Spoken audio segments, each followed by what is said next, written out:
Welcome to a bonus edition of Behind the Mic with AudioFile magazine. I'm Joe Reed. Today, an AudioFile favorite, my 2023 interview with Audie winner and Golden Voice, Kevin R. Free. He's the voice of Martha Wells' fabulous series, Murderbot Diaries, and we thought it would be fun to revisit my conversation with him before the highly anticipated Murderbot series premieres on Apple Plus on May 16th. Kevin is as lively and charming as he is talented, so I think you'll see why this is an AudioFile favorite. Enjoy.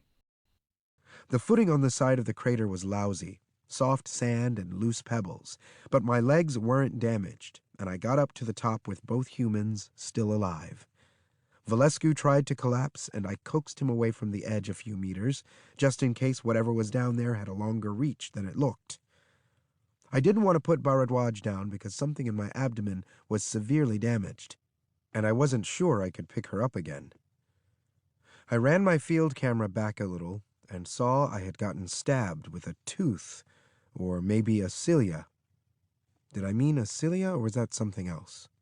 They don't give murderbots decent education modules on anything except murdering. You just heard actor and 2023 Golden Voice, Kevin R. Free, narrating All Systems Red.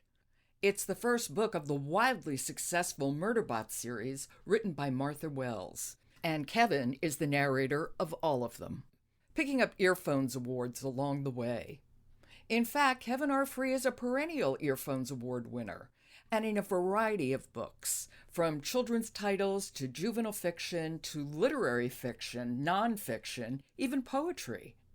There are few narrators that can match his versatility and perceptive readings across genres. And no one brings more infectious energy and pure joy to books for young listeners. Kevin R. Free has an extraordinary career, both in the recording booth with some 450 titles to his credit, and on the stage. As an actor, a director, a playwright, and artistic director, not of one, but 2 theaters. Kevin and I spoke soon after the Golden Voice Awards were announced.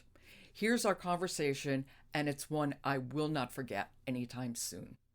Well, Kevin, first of all, congratulations on being named a Golden Voice by AudioFile magazine. Oh, thank you, Joe. I would be lying if I didn't say it is an honor that I had wished for a few years. So I'm so grateful and so happy.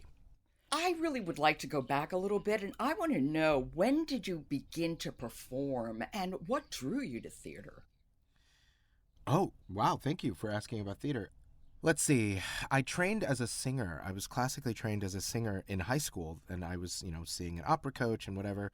And my older brother, was an actor and was in plays, and I just wanted to be just like him. That was why I started acting in theater, because my brother was doing it so well. I had done small musicals in school before, but watching my brother be such a great actor made me want to be great.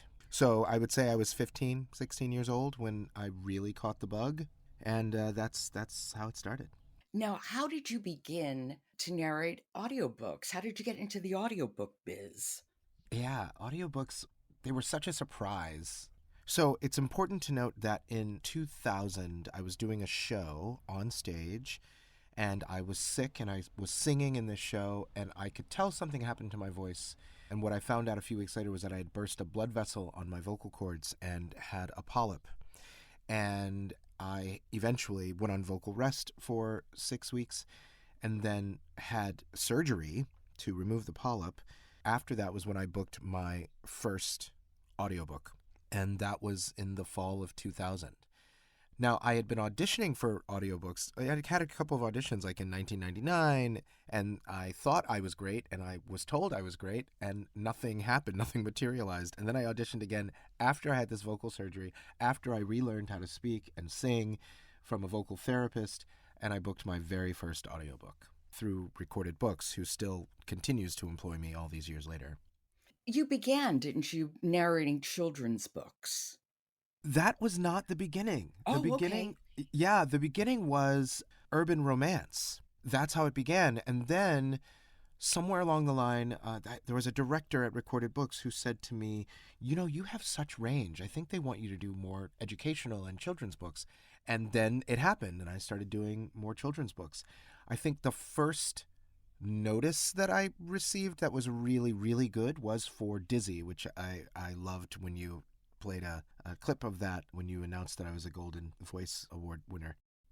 So Dizzy was one of the first books that people loved that I did. But around the same time, around 2004, I also did the narration of The Known World by Edward P. Jones, which later won a Pulitzer Prize. So I've been really fortunate. People see me in different ways for different publishers, and I've done all kinds of very interesting things, and none more interesting than what I'm doing in the past 3 years. Let's back up. If we talk about Dizzy just for a second, what is it that you have to bring to narrating children's books that other books might not require? Well, with everything I do, I try to find the joy in what I'm doing, even if it's a very serious book. But with children's books, it's joy front and center. The thing that I say in general about audiobooks when people ask me, what is the most important thing you think about? And I say, well, like Celine Dion, I feel like I have to embody the character of the book as I'm doing it. And I say that because Celine Dion once very famously said that she just sort of embodies the character of a song, and that's how she is able to sing songs. And I thought that was both brilliant and hilarious. And so now I say, like Celine Dion, I like to embody the character of a book. And with children's books, even if they're books that are teaching a lesson about loneliness or grief, there is joy to them. There's such joy in the illustrations, and because people are listening to when the young people are listening to the book, unless they're listening to it in a class, they can't see the illustrations. So I try to paint a picture with my voice and use as much joy as possible as I'm doing that. New York broke all the rules, just like Dizzy, just like jazz. It never went to sleep. People were up all night playing music and dancing. And there was Dizzy, horn beneath his arm, soaking it in, the rumble and the roar of the A-train and the brass and the saxes and the drums of the jazz clubs. And there was Dizzy up on stage with the best jazz band of them all. Well, your range is astounding. There's no question about that. Thank you. We see it in all your work. How do you think your theater training has helped you with audiobook narration? My theater training has been instrumental in my audiobook career. And I will say that it's not just the things that I did in school. It is the experiences I've had with my colleagues, my other directors, other actors, other writers. I performed with a wildly prolific group of artists called the Neo-Futurists, where we were writing and performing and directing all of our own very short plays. And we're all very opinionated people, and we have very strong points of view about the work that we're creating. And so for me, that theatrical training helped me to first not be precious about the work as an audiobook narrator, and being really good with directors who are helping me with my interpretation of the books, and also just being able to look at a book and read the book and know what the point of view of the book is, and again, embody what the book is about. Because more important to me than the characters is what the narrator's voice in the book is. Are they sardonic? Are they hilarious? Or do they think they're hilarious? Are they nerdy? What is the narrator's point of view? And that is really important to me when I do an audiobook. And I think theater taught me that. That is Kevin R. Free, and this is Behind the Mic. We're taking a quick break. We'll be right back. Welcome back to Behind the Mic. I'm Jo Reed, and I'm talking with Kevin R. Free. You've done the Murderbot series by Martha Wells. You've done all three of Brandon Taylor's books, including the very recent The Late Americans. I do want to talk about each of those books in turn, but I wonder if the author is living, do you try to connect with her or him before you begin to narrate? I do. There are a few publishers who require it. Back in the days when I was on Twitter, Martha Wells and I had a really great relationship on Twitter, but we also email each other when I read a new book. Because she's so good with creating names, I email her a list of names and say, how do you pronounce these? I think it's this. And, I remember one of my first questions to Martha Wells was, what are Murderbot's pronouns? And Martha Wells wrote back emphatically, its pronoun is it. And it was so emphatic that I thought, this is great, that this Murderbot knows itself. And I start from there with Murderbot.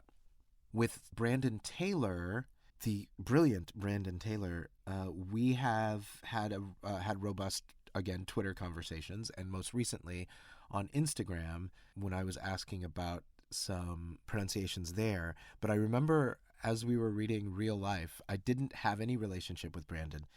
And as the director, Maureen Monterrubio, and I were recording the book, I remember thinking, I hope he's okay. Because I wasn't sure if the book was autobiographical, but I thought, gosh, I hope Brandon Taylor is okay. Just the books are so moving, and they put you through so many changes. They certainly do. And I want to talk about his books in a second. I want to go back to Murderbot because I'm very curious. When you first got the pages for the first Murderbot book, what went through your mind when you realized you were a robot who was the narrator of this book? Well, I knew Murderbot was a robot because when Recorded Books reached out, a producer there named Andy Paris, I'm not sure he's there now, but Andy Paris reached out and said, hey, would you like to play a robot? And I wrote back, sure, send me the text and we'll talk about it. And I started reading it. And I wasn't sure I was reading a robot's words, but I was so taken with the idea that this entity just wanted to be left alone, is called a Murderbot and did do terrible things. But I was so interested in watching murder. I'm trying not to do spoilers, but watching and reading Murderbot trying to clear its name. And also, at the same time, Murderbot just wanting to be left alone. I was taken with the personality there and being a part of a story where an entity whose pronoun is it becoming more human or discovering that it has feelings that it doesn't want to have. It was very exciting to me. So Murderbot has evolved over these books. And you need to convey that, but it's still Murderbot. And that takes a lot of subtlety to be able to do that. Thank you for saying that. Subtlety has never been my strong suit. So if you think it's subtle, then I'm going to say that is what I was trying to do, and I'm glad that it's subtle. When I realized that these Murderbot books are coming-of-age stories for Murderbot, that was when I was able to really clue into some of that subtlety, some of the places where it becomes more human and starts to accept its more organic parts of itself. I think that's my best description of the book, and one of the thoughts that I hold in my head is that Murderbot is coming of age and becoming more itself in the same way that we all are constantly becoming ourselves. I'm glad that it's coming through. I'd removed the blood and fluid from my clothes back on ship, in the cleaning unit in its passenger restroom, but there hadn't been anything on board to fix the projectile and shrapnel holes. Fortunately, the jacket I was wearing was dark and the holes weren't that visible, and the shirt collar was just high enough to cover the disabled data port in the back of my neck. Normally that wasn't a problem, as most humans had never seen a sec unit without armor and would assume the port was just an augment. If the humans who had diverted ship were after me, they probably knew that a sec unit without armor would look like an augmented human. Possibly I was overthinking this. I do that. It's the anxiety that comes with being a part organic Murderbot. Is it a challenge to narrate the action sequences? Those are so exciting. Yes, it's always a challenge, but it's so much fun to be able to, again, paint the picture of the fights and to add my imagination to Martha Wells' imagination about these fights. So yes, it's a challenge because sometimes I get a little too loud and have to go back and redo some of the things, but I love the challenge. It is so exciting to me. I tell you, I'm so busy with audiobooks that, and because I have to read a certain amount of plays in my job as an artistic director and theater director, I don't get to read much for pleasure anymore unless it's recipes. And reading these books has become the most delightful job of my life. So I get very excited to do all of the books that I record because I get to read and I get to add my imagination to what is already on the page. So yes, the action sequences are challenging, but they're so exciting to do. I feel like I am making a movie with my voice. Well, I want to talk about creating voices, and I want to begin with the late Americans. I get what you're saying about subtlety because you can really bring it when you need to. But the late Americans, there is such nuance in your narration of that book. And I'm so curious about how you created the voices for that, because the point of view shifts from chapter to chapter, and a minor character in one chapter becomes the point of view of the next chapter. So, in general, what's your process for determining the voice for any given character? And most particularly, how did you do it for the late Americans? Well, this is where I talk about how Ethan Donaldson, my director, had such a strong hand and a steady hand on the wheel of my performances. I make decisions based on what other characters say about the characters. So this is another thing I do in theater is if a character is off stage and another character is talking about the other character, I make notes about how they describe them and then make decisions about whether they're true or not. And then with each of the characters in Late Americans, the clues about where they were from and what their parents were like and all of those things, I make lists about where they come from. And then from there, I just make up a voice that might match what that is. And when I'm doing a book that is so literary like Brandon Taylor, it is important for me to have a director that I can bounce ideas off of. And so when we were doing The Late Americans, I would try a voice, and Ethan Donaldson a couple of times he would say, yeah, that's too much. Yeah, no, he sounds dumb. You can't do that. How about you pull it back just a little bit here?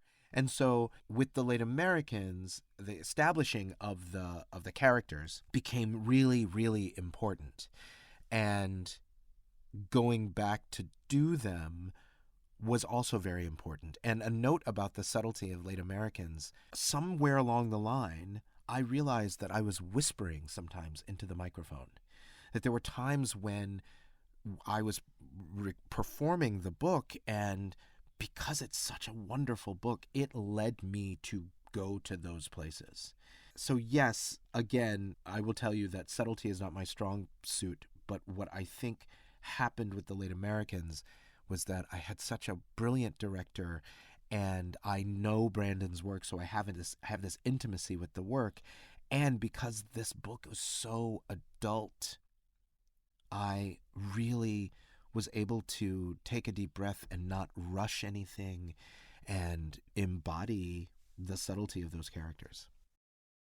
It would have been easier for these poets to say that sometimes you lied and sometimes you were mistaken and sometimes the truth changed on you in the course of telling. That sometimes trauma reconfigured your relationship both to the truth and to the very apparatus of telling. But no, they went on signifying, tethering their bad ideas to recognized names and hoping someone would call them smart, call them sharp, call them radical and right. Call them a poet and a thinker and a mind, even if they were just children. Well, the book is very adult, and it has a fair amount of sex, which is quite explicit. So was that challenging? Was that fun? Was that difficult to narrate? All of it? The sex in the book, yes, it is explicit, but it didn't seem gratuitous in any way. Not at all. And so for me, the sex was so real. And when I was recording, I wasn't in a studio. I was in my home studio. My director was on another side of a microphone or, in another borough from me. So there was no embarrassment about doing it, and there weren't any jokes made while we were doing it. I've done sex scenes before, and that always sort of leads to some like funny jokes. But the sex scenes felt so real and so hardcore in a way that does what Brandon Taylor does with people. Like, he eviscerates people. Oh, yes, he does. And you just see their guts everywhere. They all have such big emotions, and often they're not expressing those emotions. And so what was interesting about the late Americans was that when they were having sex with each other, you were seeing these people broken down to their ids, to what is most base about themselves. And so I guess to answer your question, it was fun and also daunting, because I didn't want it to seem like I was doing anything gratuitous. Right. Because there's very little joy in that book. Yes. Which is an understatement, I realize. Yes. There is very little joy in that book. But what I'll tell you, what I like to think about is, I am a person who, I'm sort of made of joy. Even in my most sad or grief-stricken moments, I'm able to make a joke or to feel what the good is in the world or in my life. And so rather than coming from a place of judgment about the joy and about these characters, which is, I think, where I was after reading Brandon's first book, Real Life, when we were very concerned about his safety, I was able now, because I know his work, to look at these characters and think, what we're seeing is the most existential and angsty these characters are at this time in their lives, and that before this and after this, and there are some moments that we don't know about during which they feel joy. And recognizing that they are full humans, I was able to do the book without judging them in that way. And also, it was such a joy to record the book that I think it comes through in the narration of the book, that I just really loved having this kind of material to sink my teeth into. We're going to pause my conversation with Kevin R. Free for a quick break. I'm Joe Reed. Behind the mic, we'll be right back. This is Behind the Mic. I'm Joe Reed, and I'm talking with Kevin R. Free. Okay, I'm going to do a 180 now, because I want to talk about the endless reserves of voices and accents you had for the Book of Fatal Errors. Oh, wow. Which is a book I found so charming. Oh, boy. And fun and delightful. That was just a tour de force. Oh, Joe Reed, I love the Book of Fatal Errors. Me too. I love Dashka Slater's work. Oh, thank you so much for recognizing it. When I read that book, before I recorded it, I felt, I am not a biracial person, right? I am all black, as far as anybody can be all black in the United States. But I felt so seen when I read that book, when I was prepping it. I felt so seen by that author, and I just felt so honored to record that story. And there's a sequel, too. Right. And I hope that there's another one. So the Endless Reserve of Voices, I don't know what to say about that except thank you. I really loved doing that book because it felt like I had never read a book that was intentionally multiracial, about fairies and about kids and about grandparents and about family. I had never read anything like that, and the book means the world to me because of how it is such a tribute to these blended families. And I don't know how I created those voices, except I saw them all in my head and just said, okay, this one has crazy hair. What does that sound like? This one is haughty. What does that sound like? I think my favorite character in that is, I can't remember what he's called, but he falls in love with Abigail, one of the lead main characters. Yes. And he calls, God. It's so sweet. Yes, and he calls her Abigail. Abigail. Oh my gosh. Oh boy. I'm so glad you mentioned this book. It just makes me so happy when I think about it. And that was a book that I self-recorded. I didn't work with a director on that book. Wow. And it just was so much fun to do gosh, there are some characters that you just, and some experiences that you wish went on and on and on and on and on. And Book of Fatal Errors and Dashka Slater, I count among those, along with Murderbot and doing the books of Brandon Taylor. But yeah, thank you. Thank you. Oh boy. You No, just made not my at all. day. I'm not done talking about it either. Because, in that book, we have our protagonist, Rufus, who's a kid, and we have goblins and we have failings who are fairy-like creatures, a boulder who's talking. I mean, a human who's not quite human, who has robotic parts. So all that is going on, but there's also real moments of family tension and emotion. So it couldn't be so much over the top because those feelings have to be real to us as the listeners. And they were. Oh, thank you. So you really had to balance that. Yes. And when you have such beautiful material, while it is a challenge, it is not hard. I think some of these writers really lead me by the hand and send me down the road to good narration. And the Book of Fatal Errors is one of those books. I think the Book of Fatal Errors, because it is so heartwarming and because it is so vibrant, you can see the colors coming off the page of that book. It was easy is never the right word, but it was really, no, I will say it was easy, even if it was not effortless. How about that? Good distinction. Grandpa Jack's hurt, he said. We need to get to Phelan.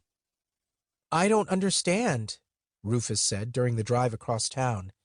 How did he break his arm? He fell.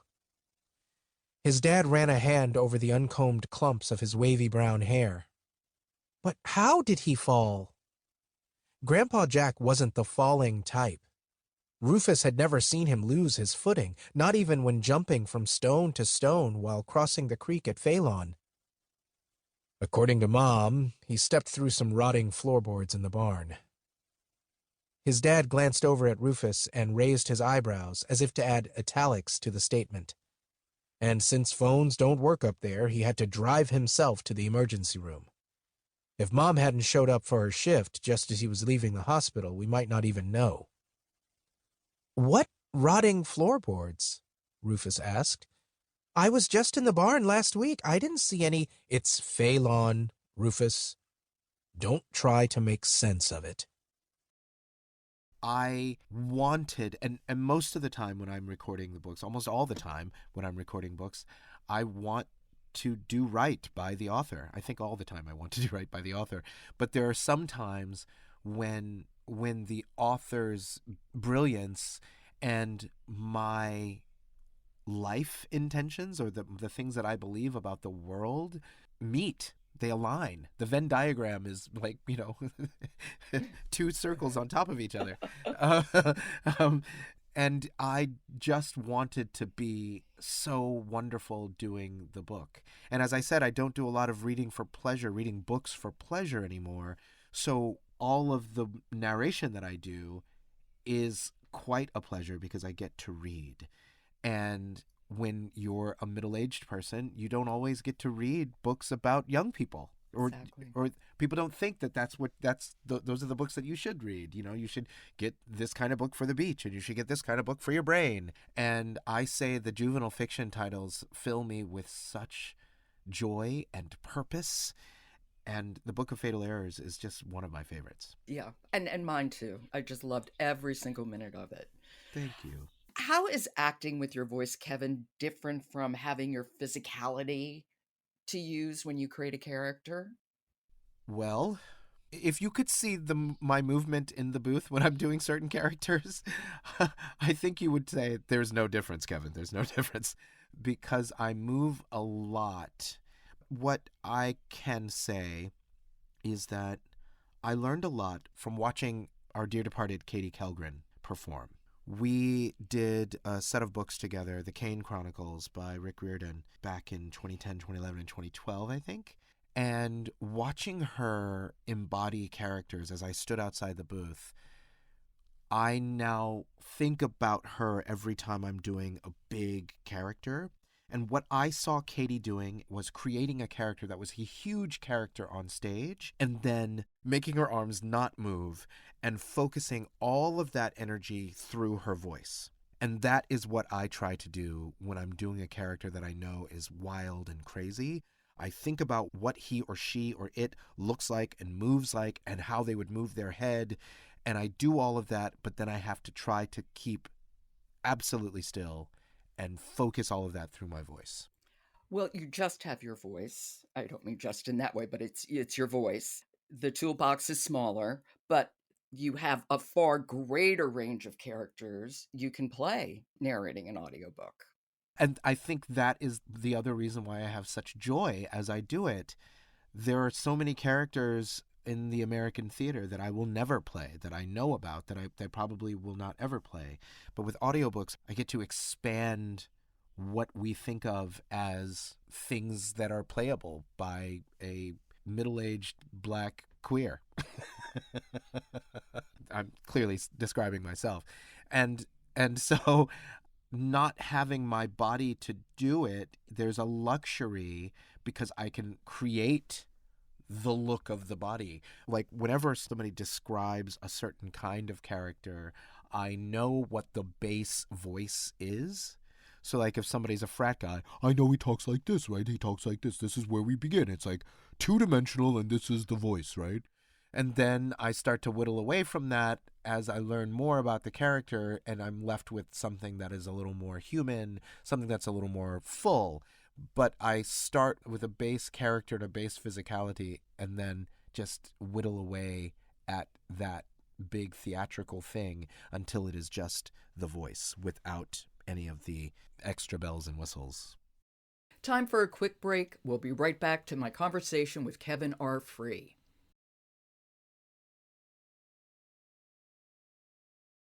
I'm Joe Reed, and this is Behind the Mic. Let's return to my conversation with Kevin R. Free.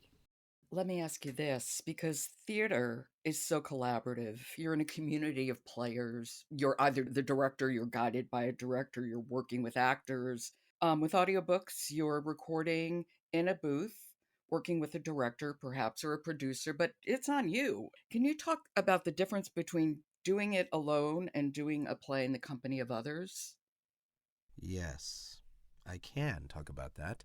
Because lately I have been spending more time as a director of theater, I am able to take all of the spirits in the room and create harmony because we're listening to one another and listening to one another about what each moment means and what each character is thinking at this time.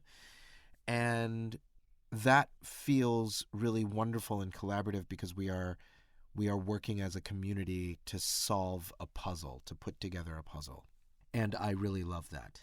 I inform my work with audiobooks as a director by reading the book, especially if it's a book that's character-driven, reading the book and thinking about how all of these characters fit into the larger puzzle.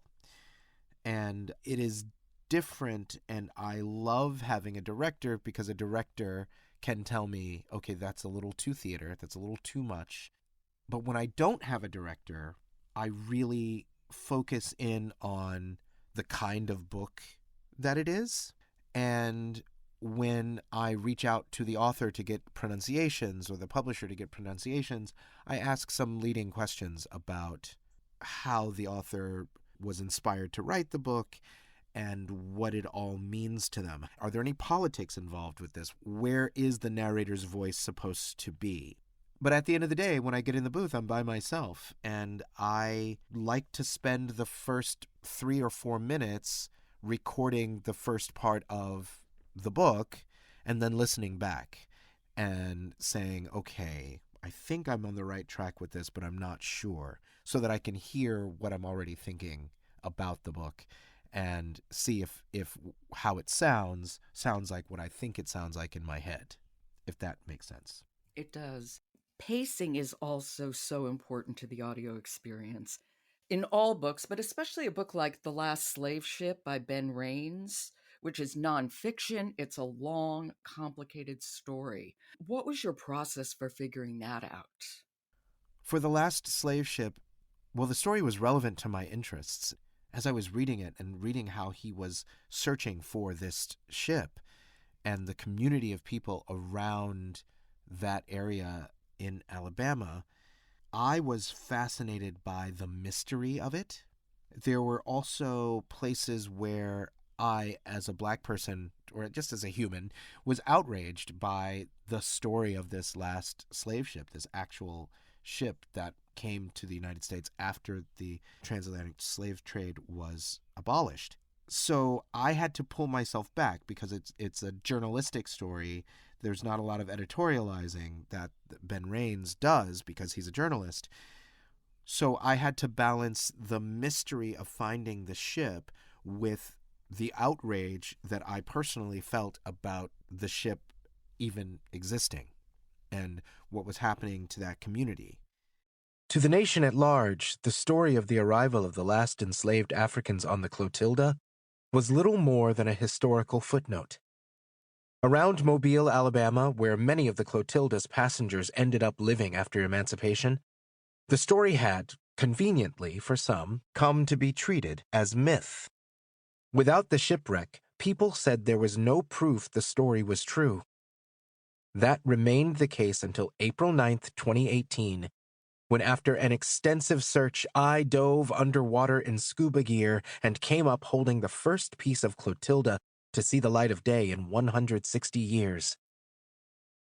So with the pacing of that book, I had to really think about slowing myself down so that I wasn't overwhelming the reader with all of the information that I already knew as I was telling it.